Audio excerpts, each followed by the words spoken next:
Alors bon, il y en a beaucoup qui me connaissent, je suis tout libre. Alors pour la blague, je dis à mes patients, je vous souhaite une très très bonne année, plus que parfaite en matière d'enthousiasme, et puis presque parfaite en matière de santé, parce que comme je vous aime bien, j'ai quand même envie de vous voir de temps en temps. Ça c'était la blague. En fait, ce qui est moins drôle, c'est que la Cour suprême aux États-Unis a accordé à Pfizer un droit de propriété sur toutes les structures organiques qui reçoivent du matériel génétique breveté. Ça veut dire que très malheureusement, nous tous qui avons été contraints, le couteau sous la gorge, d'être vaccinés, et bien voilà, on est devenu la propriété de Pfizer. Alors, cette expression est très choquante. Elle n'est absolument pas acceptable. Et comme disait notre bien-aimé président Chirac, les contrats ne sont faits que pour être déchirés. Sinon, c'est pas la peine de faire le contrat. Donc, le moment sera venu où il va falloir qu'on exprime notre désaccord par rapport à ça, et où il va falloir qu'on se détache de cela. Mais souvenons-nous bien que sur le plan légal aux États-Unis, nous tous qui avons été vaccinés, malheureusement, on est devenus la propriété de Pfizer. Pfizer et Fauci ont sur le dos une plainte pour mensonge auprès du Congrès. Et cette plainte a été déposée par un avocat français. Ouais, et là on peut la remercier très fort. Parce que cette avocate dont je me souviens plus trop le nom, tout le monde saura sur internet comment elle s'appelle.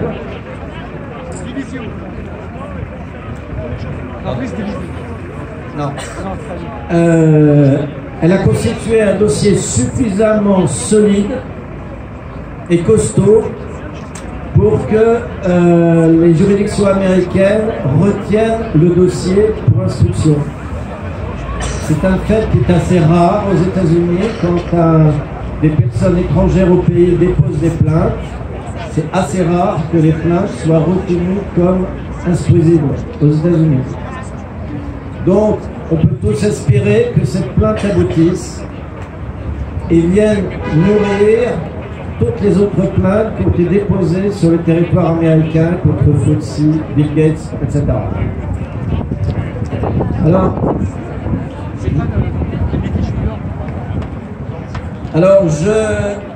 ce que je vais vous dire, j'en dirai pas plus, mais comme je dis à mes patients, quand vous sortez du cabinet, vous regardez derrière le mur à droite, j'ai réservé une surprise pour mon président de la République et puis ses ministres. Donc je ne prononce pas le nom, vous pouvez imaginer tout ce que vous voulez. Pour vous dire à quel point je continue à entretenir un peu la colère que j'avais l'année dernière contre la mise en place et l'arrivée des vaccins. À cette époque-là, on commençait à parler de vaccins au mois de mars, au mois d'avril 2020, pardon, il y a 2 ans. Et je voyais venir le génocide de gros comme une maison. Alors, à propos de santé, pour nous qui sommes vaccinés, il y a quelque chose de très important à faire. Il y a 2 cas de figure. Le premier cas de figure, c'est on a été vacciné et a priori tout se passe bien. Le deuxième cas de figure, c'est on a été vacciné et depuis le jour de l'injection, on s'aperçoit qu'il y a des choses qui ne vont pas bien. Alors, à partir de ce dernier cas, il faut demander à notre médecin traitant de nous faire une prise de sang pour doser régulièrement les dédimères, le fibrinogène, et faire une fois tous les 2 mois une numération lymphocytaire pour compter les CD3, CD4, CD8, 3, 4, 8. C'est important, parce que si le rapport CD4 sur CD8 descend en dessous de 1, il peut apparaître un risque de genèse de cancer. Ce rapport a été très documenté dans le cas des maladies par sida, dans les situations d'immunodéficience acquise. Mais le vaccin contre la Covid peut induire un syndrome d'immunodéficience, alors je dirais pseudo-acquise, pour ne pas le confondre avec celui du sida, mais c'est un syndrome d'immunodéficience iatrogène et artificielle. C'est voulu, je suis désolé de le dire, mais ça a été voulu par Pfizer et par les laboratoires.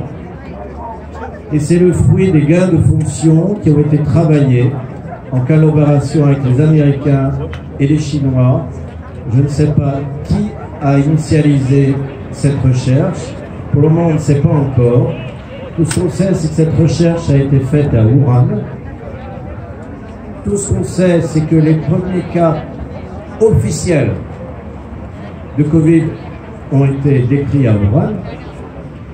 Mais en France, on sait très bien que depuis le mois d'août, fin août, il y a eu des cas de Covid en France.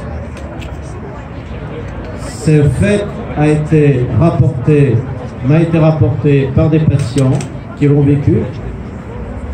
Et ça a été rapporté également par des radiologues dans l'Est de la France qui ont fait de revues de toutes les IRM qu'ils ont faites entre le mois de juillet et le mois de mars, mois de juillet 2019 et le mois de mars 2020.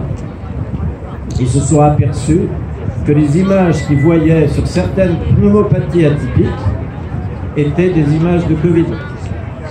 Voilà.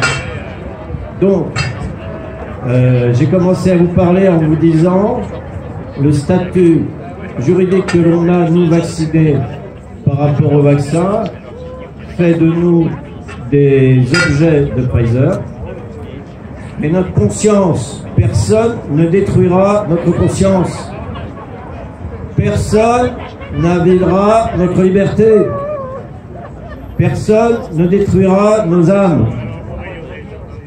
Alors, il a été dit tout à l'heure que le vaccin blesse l'âme.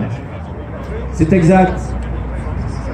Sur Twitter, j'ai tout de suite vu, au bout de quelques mois de pratique de vaccin, il y a des énergéticiens qui se sont rendus compte que le chakra du cœur s'éteignait après injection du vaccin. Ça m'a alerté, je me suis mis à mon tour à chercher. J'ai à mon tour cherché à savoir si le chakra du cœur s'éteignait après les injections. Et je me suis rendu compte qu'effectivement, 8 fois sur 10, il y a extinction du chakra du cœur. Alors, ce n'est pas quelque chose d'irréversible. C'est quelque chose qui est réversible. Soit par un exercice personnel, je vous dirai tout à l'heure, c'est très facile à faire, soit par des pratiques acupuncturales ou énergétiques qui permettent de relibérer le chakra. C'est extrêmement important parce que le chakra du cœur porte notre âme. Donc il est hors de question, même nous qui avons été contraints à nous faire vacciner le couteau sous la gorge parce qu'on a des prêts à rembourser, parce qu'on a des familles à nourrir, parce qu'on a des enfants à charge, eh bien même nous, on ne doit pas se laisser embobiner. Et il faut absolument préserver notre liberté d'âme et de pensée. Donc, un moyen simple par soi-même, c'est de se regarder dans la glace, chose qui m'a été suggérée par quelqu'un et que j'ai testé moi-même. Un jour, je me suis pointé devant la glace, je me suis regardé, je me suis appelé par mon prénom, qui est Patrick. Et dans la glace, je me suis dit, Patrick, je t'aime. Alors je vous dis, ça fait un drôle d'effet. Hein. Quand on fait ça la première fois, ça fait marrant, ça fait bizarre. Mais la trombine que l'on voit dans la glace, quand on le dit la première fois, elle est un peu bizarroïde. Alors, la personne que vous avez dans la glace, si vous n'avez pas l'impression qu'elle est convaincue, vous recommencez, Patrick, je t'aime. Et vous insistez. Michel, je t'aime. Elisabeth, je t'aime. Marie-Claude, je t'aime. Albert, je t'aime. André, je t'aime.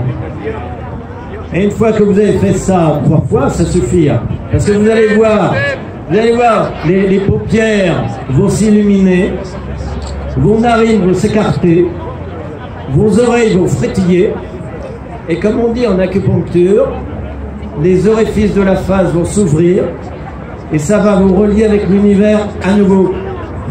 C'est un exercice qui paraît tout simple, tout bête, mais je vous assure, ça vaut la peine. Et en plus de ça,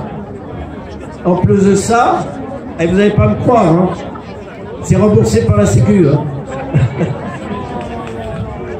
Une fois que vous avez fait ces 3 choses, eh bien vous pensez à quelqu'un. Vous pensez à un ami, une voisine, un voisin, un copain qui s'est fait agiter, qui se retrouve à l'hôpital. Vous pensez à... même à votre président de la République. Je vous expliquerai pourquoi si vous voulez après. Ouais, et je vous expliquerai pourquoi après. Je vous expliquerai pourquoi après. Parce que le président de la République, tout ce qu'il fait, tout ce qu'il dit, ça ne vient pas de lui. C'est un exécutant. C'est un pion. C'est vrai, c'est un pion, c'est un exécutant. Mais c'est un être humain comme moi, comme vous, comme la charmante personne en face de moi qui est en train de me filmer. C'est un être humain et on a le droit de lui pardonner quand même. Mais je vous assure, le jour où vous lui aurez pardonné, je vous assure que vous serez libre et votre âme sera préservée. Parce que n'oubliez pas qu'actuellement, on est dans une guerre spirituelle. Il ne faut pas l'oublier, on est dans une guerre spirituelle. Et si on arrive à préserver notre âme, on sera vainqueur de tout. Et même si on doit partir avant les autres, les pieds sous terre, on se relèvera avant les autres. Et ça, c'est important. Voilà. Donc, Emmanuel, dans notre glace, je ne voterai jamais ton passe. Je ne voterai jamais pour toi. Je ferai tout ce qu'il faut pour que tout le monde vote contre toi. Mais quand même, je t'aime.